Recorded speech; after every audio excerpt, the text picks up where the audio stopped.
Está no ar o Lições da Bíblia, o nosso encontro semanal de estudo profundo da Palavra de Deus. E que bom estar com você para a gente se aprofundar mesmo na carta aos Efésios. Hoje vamos falar sobre a centralidade da exaltação de Cristo. Como é importante saber que Cristo é exaltado e o que isso tem a ver com a nossa vida. E agora, o Lições da Bíblia está só começando.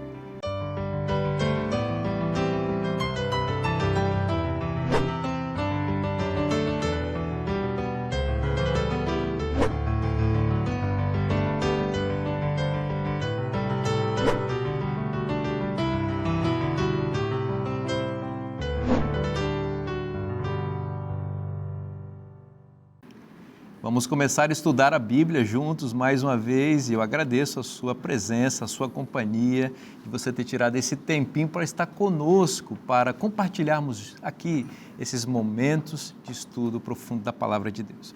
Bom, você sabe que nessa temporada a gente está estudando o livro de Efésios, a gente tem visto os detalhes da epístola e tem aprendido muitas coisas especiais nesse texto, nesse livro, nessa epístola, nessa carta, que é uma preciosidade do Evangelho que Deus revelou ao apóstolo Paulo. Bom, para estudar Efésios, eu tenho a companhia de bons amigos que deixaram suas atividades, também o convívio com a família, para estar conosco aqui e compartilhar o conhecimento deles. E mais uma vez eu passo a apresentá-los. Aqui à minha direita está o pastor Edmur, ele é pastor associado, um dos pastores ali da igreja do NASP, em Engenheiro Coelho, e está conosco, Edmur. Seja bem-vindo, amigo. Prazer. Está sendo muito boa a experiência estar aqui. Aqui à minha esquerda, o pastor Leonardo Nunes, ele é professor da Universidade Adventista, especializado em pós-graduação, forma mestres e doutores lá nas Filipinas. Veja que presença internacional aqui no nosso programa. Seja bem-vindo, meu amigo. Muito obrigado, é muito bom estar com você, especialmente estudando a Bíblia. É verdade. E aqui à minha frente, o pastor Carlos Olivares, falando internacional, agora um chileno aqui. Quando eu estou apresentador, é a primeira vez que nós temos uma pessoa de outro país. Assim, esse programa realmente está ficando bem chique, né? Então a gente está feliz. Mas o Carlos trabalha no Brasil, é nosso. A gente não quer que o Carlos saia do Brasil, continua conosco, é bom ter você conosco. Ele é professor na Faculdade Adventista de Teologia aqui no NASP, em Engenheiro Coelho, forma pastores, mestres e doutores em teologia. Seja bem-vindo, amigo. Muito obrigado, sempre uma alegria estar aqui. Vou pedir a você para fazer oração. Claro, vamos orar. Pai querido, novamente, muito obrigado pelo privilégio que nós temos de estudar a Tua Palavra. Eu te peço, Senhor, agora para que o Senhor esteja conosco e conforme a Tua promessa, seja a presença do Teu Espírito que nos guia agora no nosso estudo. Amém. Obrigado, Pai, por tudo. Em nome de Jesus oramos. Amém. Amém. Bom, a Epístola aos Efésios tem uma gama de temas muito grandes, sintetizados, compactados aí em 6 capítulos. E ainda no capítulo 1, a gente já começa a entrar num tema muito importante para a vida cristã como um todo, que é a oração. Então, nós encontramos aqui, nesta sessão, que vai do capítulo 1, verso 15 ao 23, que é o objeto do nosso estudo hoje, uma oração do apóstolo. Veja, ele começa falando de Deus, exaltando a Deus, a Cristo, o Espírito Santo, como vimos no programa anterior, e agora ele apresenta a sua prece em favor daqueles cristãos. É bom saber que tem gente orando por nós, né? E olha que igreja privilegiada essa de Efésios, que tinha um pastor, ainda que à distância, que ele era um grande evangelista, cuidava de muitas comunidades, mas que orava pelos crentes. Suas impressões, Carlos, sobre essa ideia de Paulo orar pelos Efésios? Bom, se a gente pensa no contexto dessa perícope, dessa passagem, a gente pode começar no verso 15, pode ser? Diz assim: por isso também eu, tendo ouvido a respeito da fé que vocês têm no Senhor Jesus e do amor para com todos os santos, depois ele continua falando, pensando o que ele quer dizer. Esse por isso é importante, sabe?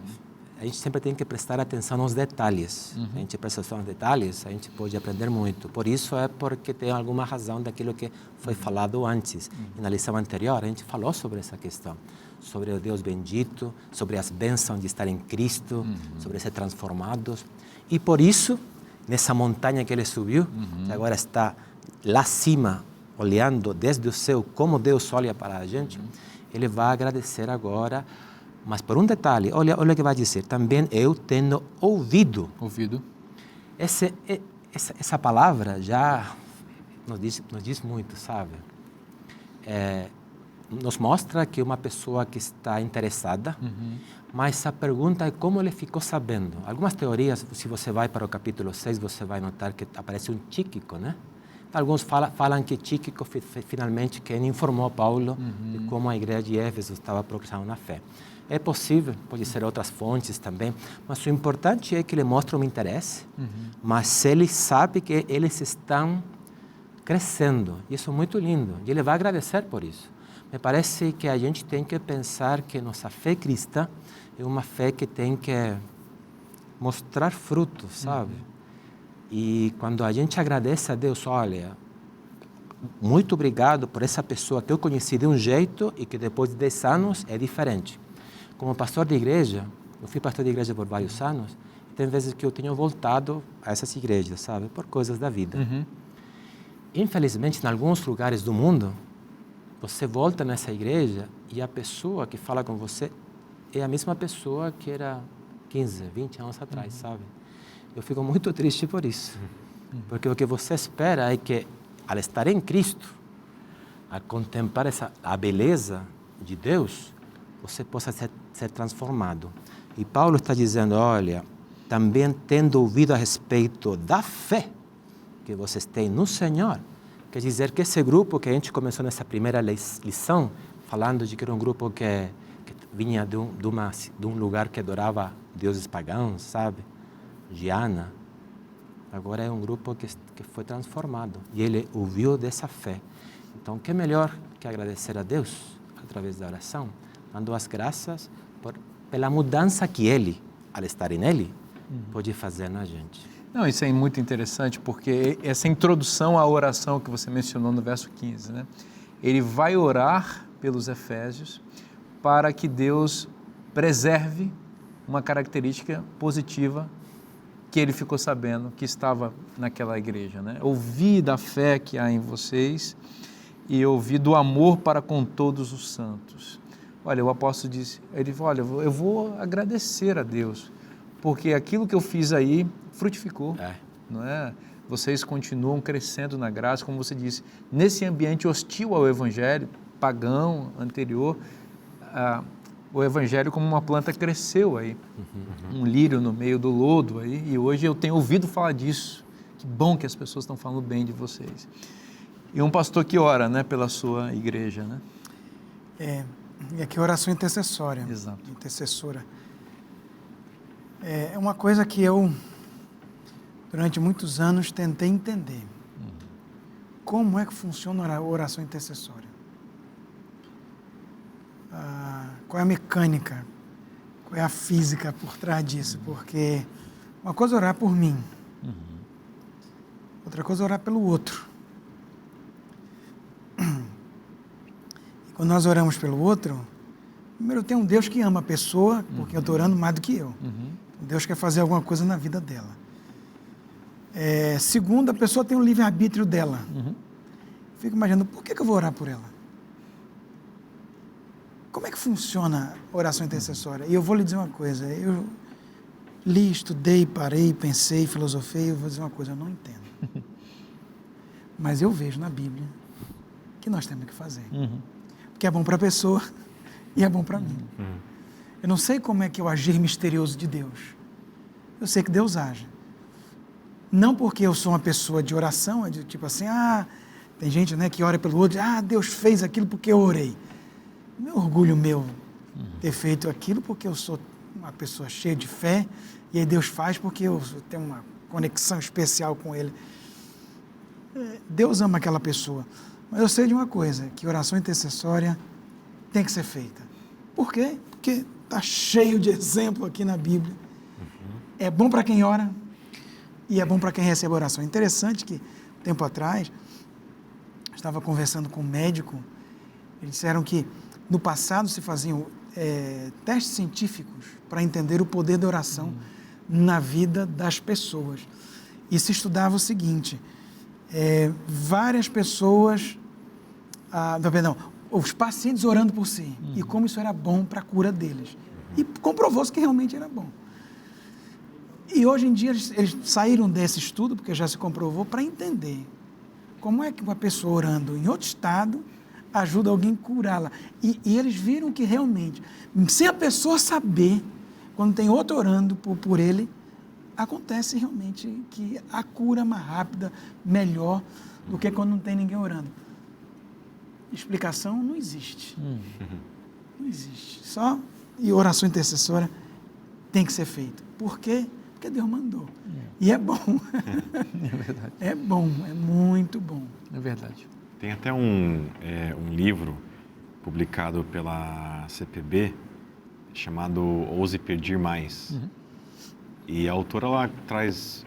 É um livro que tem, por alguma razão, quem tem lido tem falado muito sobre ele, né?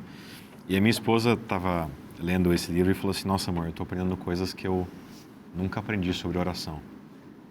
E ela falou assim, pegando um gancho aqui, né? Ela falou assim, eu não tinha essa compreensão convicta no meu coração que tem coisas que, se eu não pedir a Deus, não acontece. Tem coisas que, se eu pedir, acontece. E não é um mecanismo de barganha. Isso. Acho que um cristão maduro sabe disso. Mas existe um poder. Existe um poder do céu que escuta atentamente o que sai da nossa boca. E eu gosto dessa liberdade que Deus nos dá para compreender que a oração, ela tem espaço para muitas coisas. Até o autor da lição, do guia, ele fala, né? Olha, a gente tem que largar essa ideia de oração como um momento só de confissão de pecados, né? Ou só de colocar coisa ruim. Porque você está falando com Deus. Você está conversando com o nosso Deus eterno. Então, se essa pessoa é tão importante assim para você, não tem mais coisa para falar com ela, não? E aí que vem esse princípio, né? A gente estuda a Bíblia e a gente, às vezes, ora e sai correndo, né? O Tim Keller, ele faleceu, né, recentemente, ele fala assim, a gente deveria ter um outro padrão. A gente deveria ler a Bíblia, meditar na Bíblia e então conversar com Deus. Faz todo sentido. A conversa vai ser outra. Porque você conseguiu, como Paulo ele chega a orar no verso 17, pedindo assim, que o Senhor Jesus, ele vos conceda espírito de sabedoria e de revelação no pleno conhecimento dele. Olha, que vocês sejam cheios do Espírito Santo, do poder do alto, sabedoria. Porque eu acho que essa conexão com Deus, a palavra, meditação e oração, ela faz com que a gente viva numa outra atmosfera com Deus. E a oração, ela não é vista como uma coisa, um acessório, né? Ela é vista como o ápice da nossa conexão com Deus. A gente agora tem o privilégio de poder falar com Ele e também de poder ouvi-lo, ter a mente impressionada. Então, eu creio que Paulo, quando ele começa a dar graças a Deus e falar com Deus dando graças, né? Ele está num momento de profunda conexão com Deus e também com os membros da igreja de Efésios, né? Como é que Paulo se conectava com os Efésios à distância, né? Falando com o Deus dos cristãos em Éfeso, né? Então, eu acho que esse mecanismo, mas esse meio era o que Paulo tinha na mão, né? Ele estava numa situação que o que ele tinha era falar com o Pai, interceder por eles, escrever para eles. E assim ele fazia o ministério dele, mesmo distante. Você sabe que a gente está falando de mistérios aqui, né? A oração intercessória e tal. E aqui eu me lembro que Deus nos responde de maneiras que a gente não entende. E uma das maneiras, talvez a mais importante maneira de Deus se revelar a nós é através da sua palavra. Então é importante conhecer a Bíblia, sabe? É importante compreender o plano de Deus revelado nas Escrituras. A Bíblia diz que o meu povo perece por falta de conhecimento. Você não precisa perecer por falta de conhecimento. A Bíblia está aberta, disponível para você. E existem recursos que ajudam você a entender ainda melhor a palavra de Deus. E eu quero apresentar um desses recursos para você, que é essa revista desenvolvida aqui em nossa escola bíblica para ajudar você a entender a verdade. Você que está à procura dessa verdade tão libertadora. Jesus disse: eu sou o caminho, a verdade e a vida. Quem conhece a verdade bíblica conhece Jesus e, conhecendo Jesus, é liberto. Então eu quero recomendar fortemente que você tenha essa revista. E você está se perguntando agora: como posso ter essa revista? E eu digo a você, essa revista é de graça, você pode tê-la na sua casa. Ela está à distância de uma mensagem que você manda para nós nesse WhatsApp que está aparecendo na sua tela. Você vai fazer um pequeno cadastro, a gente vai identificar o seu endereço e vai mandar sem custo nenhum para você esse material que vai abençoar a sua vida e a sua família, porque a gente quer que você conheça Jesus e porque Deus ama você e quer se revelar ainda mais a você. Você sabe que essa revista é de graça para você, mas ela foi custeada por gente que ouviu o chamado divino e enviou recursos aqui para Novo Tempo para que gente como você possa ser abençoada com essa revista, que são os nossos queridos anjos da esperança, a quem nós oferecemos mais uma vez a nossa gratidão. Então, se você deseja receber essa revista sem custo nenhum, você já sabe, é só mandar uma mensagem para o WhatsApp que está aparecendo na sua tela, nós vamos mandar com muito carinho para você. Tá? Vamos continuar conversando sobre oração, né? Oração intercessória, conforme foi mencionado aqui por vocês. A gente não entende muito bem esse mecanismo, mas talvez uma das maneiras da gente explicar isso, eu já preciso agora conduzir aqui para o final desse bloco, eu já estava até querendo me empolgar aqui, mas a gente vai ter que conduzir para o final, é que quando a gente ora por alguém, a gente se torna conduto de bênçãos divinas para essa pessoa. A gente vai continuar essa conversa no próximo bloco. Não saia daí. Respira um pouquinho que a gente vai respirar aqui também, que a gente volta já já.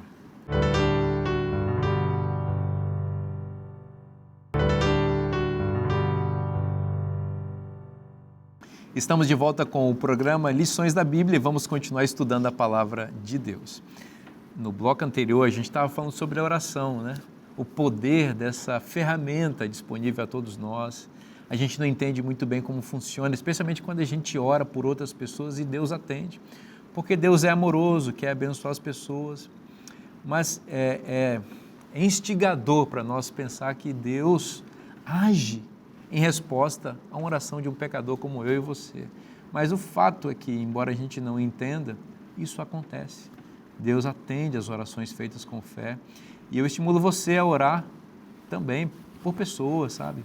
Orar pelos seus filhos, orar por o seu esposo, pela sua esposa, orar pela conversão de pessoas que você deseja ver no céu, orar por você mesmo, por transformação da sua vida, do seu caráter, agradecer a Deus por tantas bênçãos, ter uma vida de oração, como diz o apóstolo Paulo, orai sem cessar, mantenha essa conexão direta com Deus e você vai ser abençoado. Bom, a gente estava dizendo no bloco anterior, que a gente terminou assim, né, que talvez uma das maneiras de explicar uma nuance da oração intercessória é que quando você ora por alguém, você se torna conduto de bênçãos para outras pessoas, né?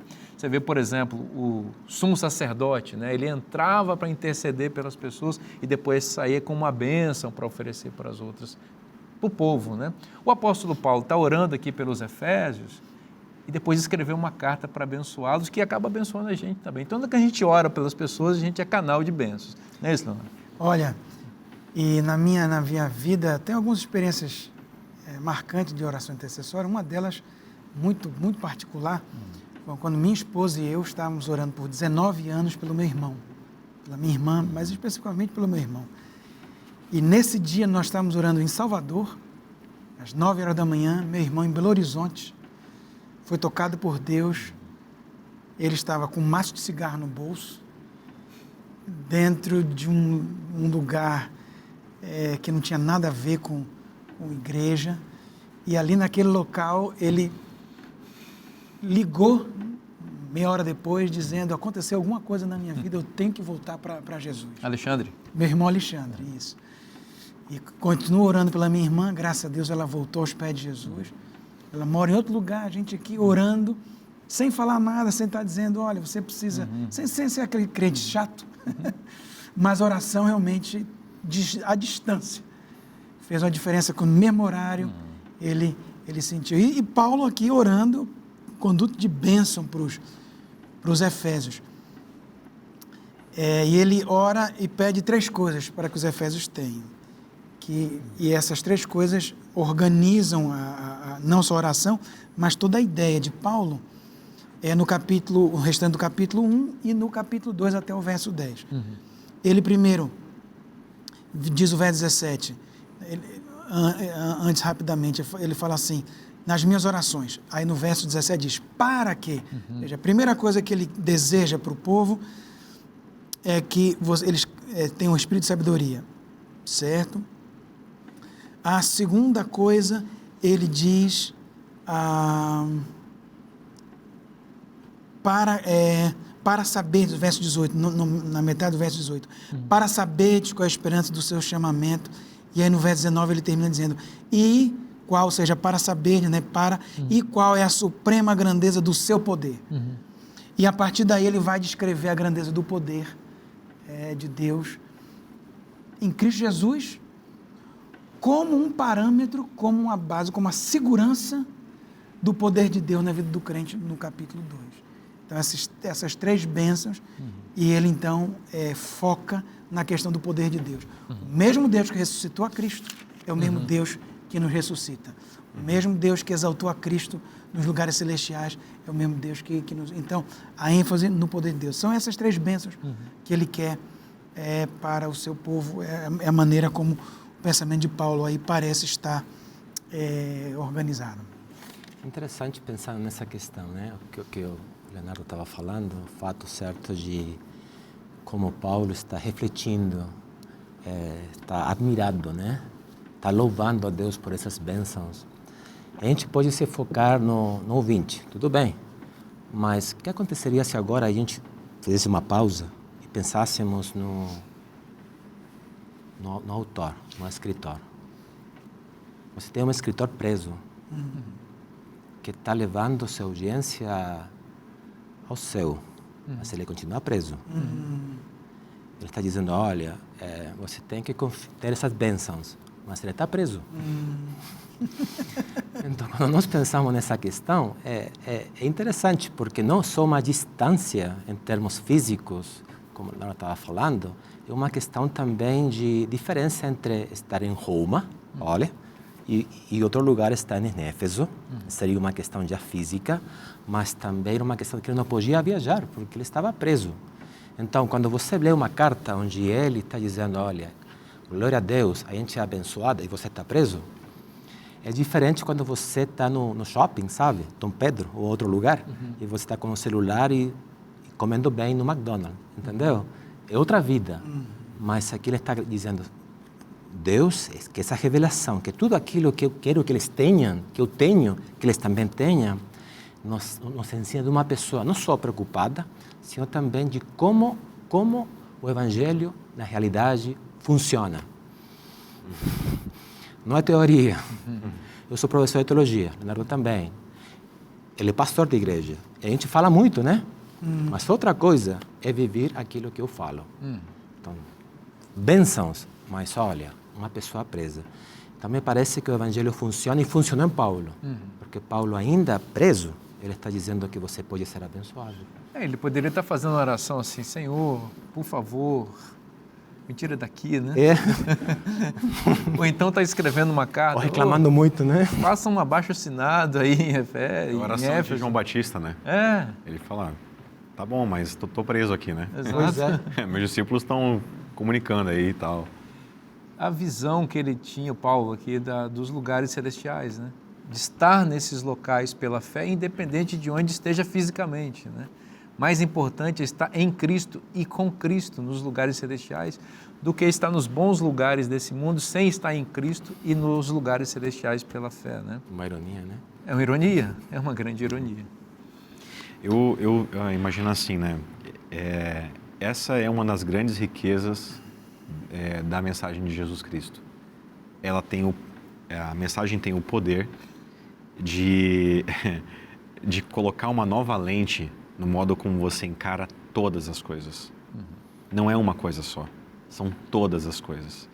E eu acho que Paulo, eu acho que quando ele escreve isso para os Efésios, ele está completamente convicto que uma hora ou outra ele não vai conseguir me pregar mais. Uma hora ou outra ele vai seguir o destino dos outros apóstolos, né? E aí ele percebe que o discípulo verdadeiro só tem uma coisa. Ele só tem Cristo, nada mais. Só que é tudo.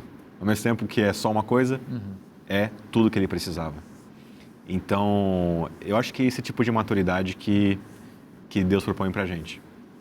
Nada, e Paulo ele falava isso em outros momentos, ele fala assim, olha, essa vida não me importa. Isso aqui, por mais que a gente tenha muita coisa boa nessa vida, só que tem gente que passa por coisas muito difíceis, muito complexas, né? E eu falo isso para os minhas ovelhas, vamos dizer assim, né? Tem coisas na vida que elas não serão resolvidas. E tem coisas que talvez resolvam, mas vai demorar 30 anos. E você vai ficar infeliz por conta disso. Então, Cristo veio, literalmente, criar uma nova dimensão da nossa existência. Ele veio, literalmente, colocar na gente a perspectiva eterna. Porque, se você considerar que a tua vida é eterna, o quanto, né, e você está ressurreto em Cristo, né?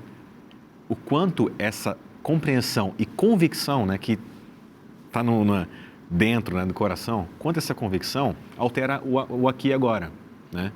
Então, o que alterou em Paulo no aqui e agora? Meu amigo, a vida aqui, ela é 60 para uns, 70 para outros, um pouquinho mais, um pouquinho menos. Mas em Cristo, a vida nem começou ainda, porque daqui para frente é a eternidade. Então, para quem está ressurreto em Cristo, que tipo de circunstância pode tirar a nossa paz? Muito legal você falar isso, né?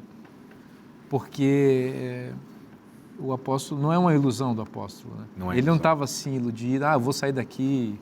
Não, ele ficou nessa prisão. E nela, depois ele foi condenado e decapitado.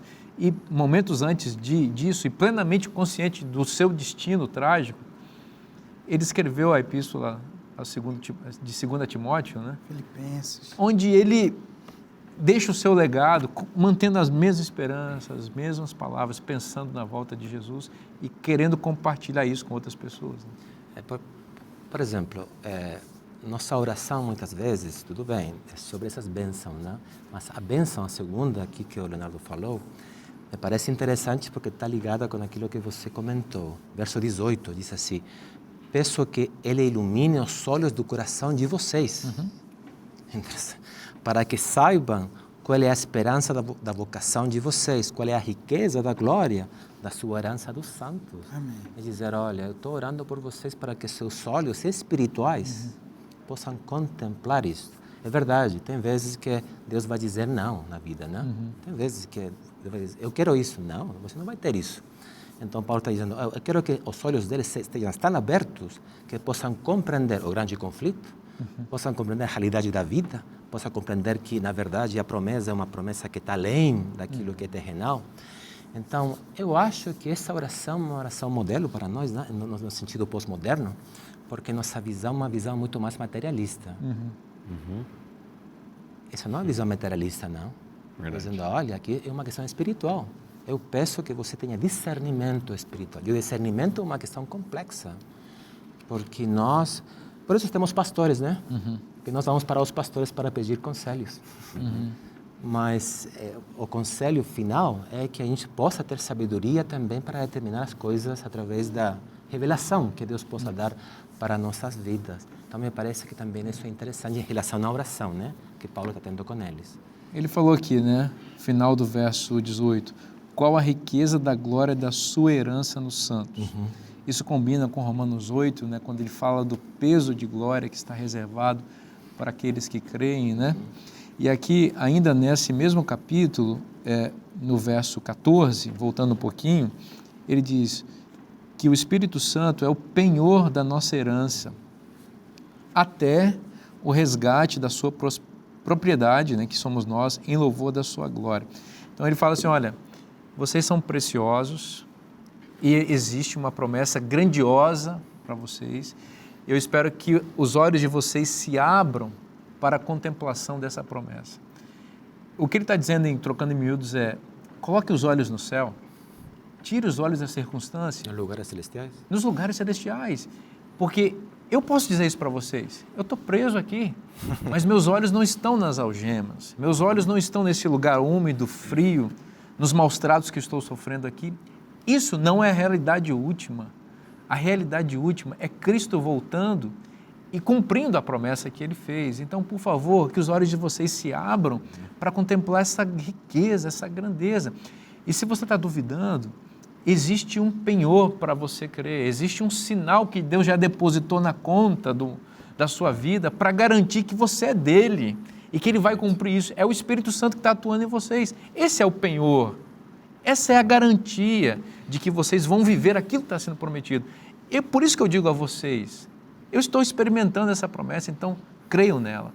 Gente, que oração sábia. Oração poderosa. Que oração poderosa. Se nossos olhos se abrissem, amigos queridos, que estão aqui e os que estão em casa, se os nossos olhos se abrissem para contemplar a riqueza que está reservada para nós, nossa vida seria mais feliz.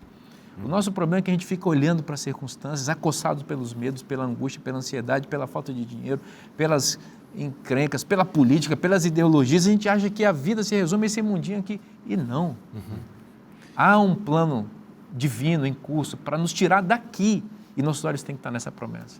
Amém. Eu acho, são promessas lindas. Agora, a promessa do poder aqui, dentro do contexto que nós estamos estudando, é esse enfoque que ele dá. Ele fala dessas bênçãos que nós mencionamos, e depois ele vai falar do poder. No verso 19, ele usa até uma redundância, né? Sua suprema grandeza do seu poder, segundo a eficácia da força do seu poder. Não tem palavras. Não tem palavras. Tem que repetir. Inventar. O erudito está sem palavras aqui. Está sem palavras. Tem que repetir. Tem palavra em grego e aí em português, menos ainda. O poder de Deus é tremendo. Deus é mais poderoso do que qualquer ser do bem ou do mal que possa existir nesse universo.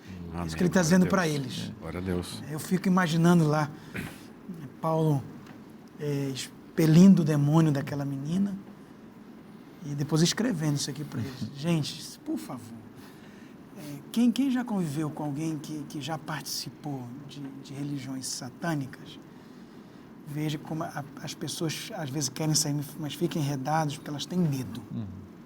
Medo. Porque já viram muita coisa acontecendo, gente morrendo, uma série de coisas, né? E Paulo está dizendo para eles: escuta, Deus tem tanto poder que eu não tenho palavra para descrever. Aí ele vai descrever não com palavras, mas descrever com ações. Que ele vem falando depois. Que é a grande ação. Ele ressuscita Cristo, né? Ressuscitando dentre os mortos. Por que precisa falar ressuscitar dentre os mortos? Você ressuscita de quê? Dentre os mortos. E não apenas isso, ele faz assentar nos lugares celestiais, né? E o verso 22. Que para mim é o santuário celestial. No trono de Deus, do lado dele, cumprindo o que Salmo 110, verso 1 vai falar. E além de assentar, dá ele todo o poder pelo universo. É um poder tremendo. Ele usa Cristo como exemplo, Como exemplo. da argumentação. Mas o que ele quer... Desculpe. Fala. Eu quero te ouvir. Mas o ponto onde ele quer chegar não é só falar do poder em Cristo. É para dizer, se ele já fez em Cristo, porque isso já aconteceu. Ele fez na vida de vocês e pode fazer sempre, continuamente. Esse poder está disponível. Está disponível para a gente, hoje. Isso aí. Não só para o Efésio, só para aquela cidade, mas para qualquer pessoa, em qualquer momento. É muito bom quando a gente vê uma pessoa que foi liberta, o rosto feliz, alegre, sorridente, de sentir o poder de Deus na sua vida. E todo mundo pode experimentar isso. Então, não é só para o Efésio, nem só em Cristo, mas é para mim e para você hoje. E talvez essa seja a frustração, né, que o pastor Livares falou ali, de encontrar um cristão depois de tanto tempo e às vezes não perceber a mudança. Porque o Espírito Santo é quem provoca tudo isso em nós, né? É ele que está gerenciando toda essa grande mudança. E esse talvez, né, como você mencionou, esse é o grande milagre que a gente presencia todos os dias. O Espírito em nós. Exatamente. Deus em nós. E de vez em quando tem alguns amigos e irmãos que perguntam assim, pastor, como é que eu consigo entender que Deus está em mim, o Espírito Santo está em mim? Eu volto à pergunta, né? Eu pergunto assim, você já fez alguma coisa de bom para alguém? Você conseguiu fazer alguma coisa boa na sua vida? E aí eu digo assim, então, é que Paulo fala o seguinte, que as obras da carne é só carne. E as obras do Espírito é o Espírito. As coisas não se confundem. Então, existem muitas manifestações do poder de Deus em nós. E a gente, às vezes, até tenta roubar as obras do Espírito Santo, né? Mas esse é um milagre. Deus em Jesus, encarnado em Jesus, agora Deus em nós. Isso é poderoso demais. E é por isso que a gente participa de tudo que Cristo participou, né? E é por isso que esse é o penhor, é a garantia do que garantia. ele vai cumprir, que ele prometeu vai cumprir. Você ainda tem tempo? Olha, vamos deixar para o próximo bloco e você não saia daí. Você vê que a conversa está muito boa. Deus tem muitas bênçãos para nós. É só um intervalinho rápido e a gente volta já já.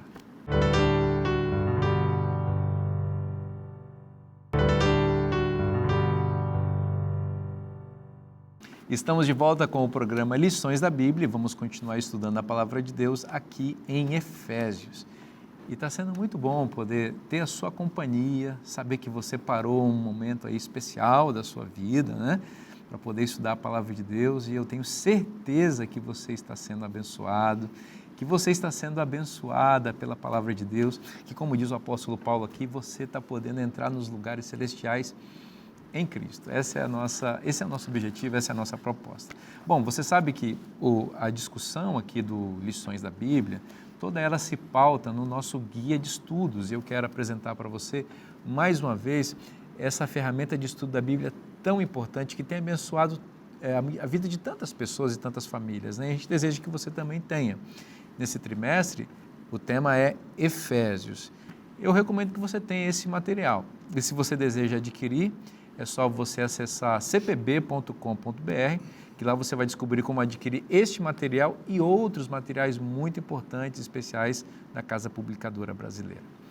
Bom, a gente está estudando nessa semana a importância da oração, porque a gente encontra o apóstolo Paulo, autor da epístola, orando pelos cristãos efésios, dando graças a Deus pela fé, pelo amor que eles têm e pedindo para que Deus desenvolva virtudes essenciais para a vida cristã, como discernimento, como sabedoria, e para que, acima de tudo, os olhos daqueles irmãos e todos nós sejam ou fossem abertos para a compreensão do poder, da riqueza, da glória, da herança que Deus tem reservado para aqueles que creem.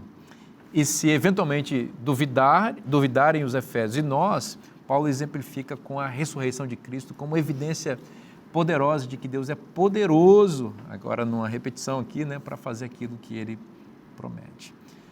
Pastor Carlos, a promessa é ampla, né? E o apóstolo avança aqui em Efésios 1, dizendo que Cristo está exaltado acima de tudo. E essa é uma confiança que todo cristão deveria ter, né? Sem dúvida. E de fato o verso 22, e sujeitou todas as coisas. E a pergunta é, que coisas? Já o verso 21 ele vai responder, vai falar principado, potestade, poder, domínio, todo nome que se possa mencionar. Olha, é interessante isso, né? Falando o que o pastor Leonardo estava falando no bloco anterior, que tem vezes que não tem palavras, né? Aqui vai falar, olha, etc. etc. Tudo aquilo que não se pode mencionar. Não se pode mencionar. O interessante é pensar o seguinte, Paulo estava preso, tudo bem? Ele estava preso por um domínio. A gente poderia se perguntar, quem ganhou? Ganhou aquele que tem domínio sobre tudo ou ganhou Roma? Porque, eventualmente, no futuro, depois será liberto, a gente sabe, depois será novamente preso e morre, né? A pergunta é, quem ganhou? Em termos humanos, aparentemente, quem ganhou foi o domínio mundano, né? Mas Paulo tem claro o filme, né? Ele sabe bem como é que vai concluir. Ele diz, não, ele tem poder sobre tudo. Quando ele fala sobre tudo, ele está pensando no domínio sobre o maior poder humano que tinha nesse momento, que era Roma. Era o Império Mundial. Era o império. Então, pensar nisso é pensar, tem certeza? Talvez se ele estava tendo um escriba, a gente não sabe, né? O escriba pode perguntar, tem certeza o que você falou? É isso mesmo? Escreve isso mesmo? Escreve isso mesmo. Por quê? Porque pensar nisso era uma doidez. Pensar que o domínio maior, que tinha o domínio das armas, domínio econômico, domínio político, que dominou Grécia, os lugares, e Palestina também, os lugares mais intelectuais, os mais inóspitos, tudo aquilo, que agora ele possa dizer, ainda eles, e eu estando preso, isso é interessante, né? Dizer, Deus tem domínio ainda sobre eles. Me parece que olhar desde a perspectiva divina, desde os lugares celestiais, é fantástico, porque nossa visão muda. A gente pode estar vivendo, talvez quem nos acompanha, assistindo agora, pode estar vivendo momentos difíceis, que humanamente falando, são complexos. Mas Paulo está dizendo, Deus, Jesus, tem domínio, aqui diz, sobre todas as coisas, não só sobre o mal. Sim. Eu acho que é importante essa frase, não só sobre o mal. O texto aqui, para mim, não fala só do mal, fala de tudo. Do mal que se diz é o mal espiritual. Do mal espiritual. Satanás e seus anjos. Do lado ruim, não. Deus domina tudo. Se essa igreja tem um pastor, o nome dele é Jesus Cristo. Minha casa tem um dono, o nome dele é Jesus Cristo. Amém. Então, não é só as coisas ruins ou boas. Deus tem tudo sob controle. E aqui é o cumprimento de Salmo 110, verso 1. Assenta-te à minha destra, até que ponha os inimigos como estrado dos teus pés. Então, eu vejo isso aqui como uma visão universal, que vai repetir de novo em Efésios 3:10, né? Quando fala que na igreja é demonstrada a sabedoria de Deus sobre todos os poderes e potestades nas regiões celestiais, né? É uma visão universal dessa situação. E aqui, mais uma vez, Deus tem poder. Eu fico muito feliz, muito tranquilo. Não importa o que acontece. Às vezes eu vejo pessoas da minha família descansando, outros com sofrimento. Eu olho isso como contingente, como coisas que estão dentro do processo.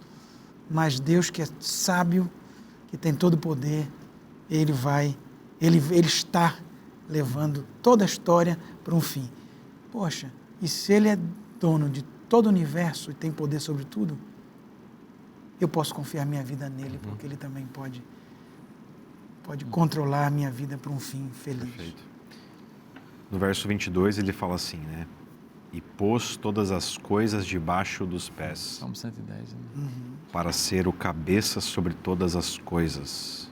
O deu à igreja. E isso aqui é maravilhoso porque o Deus o Deus Todo-Poderoso que foi mencionado aqui, né? Que não perde o controle da história, né? Ele é o Deus que está regendo a igreja. E eu acho que essa é a confiança do cristão. Ele precisa exercitar diariamente esse tipo de confiança, né? Eu sempre me remeto à imagem do povo de Israel saindo do Egito, porque ela é muito emblemática, né, na narrativa bíblica, né, de modo geral, onde você percebe como que Deus queria mostrar para o povo que ele era digno de confiança.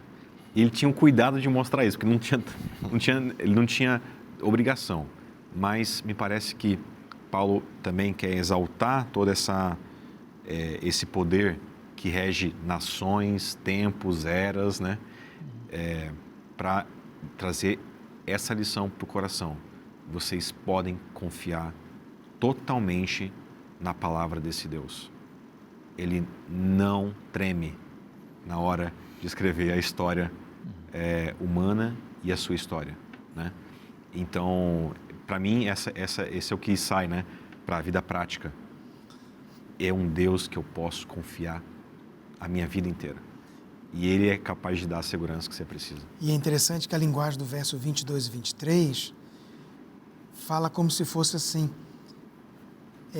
Deus exaltou a Cristo ressuscitou, exaltou sobre todos os principados e potestades, e agora, verso 22 e 23, e agora ele dá a Cristo como se fosse um presente para a igreja. Ele é o presente de Deus para a igreja, ele ao mesmo tempo é o cabeça da igreja.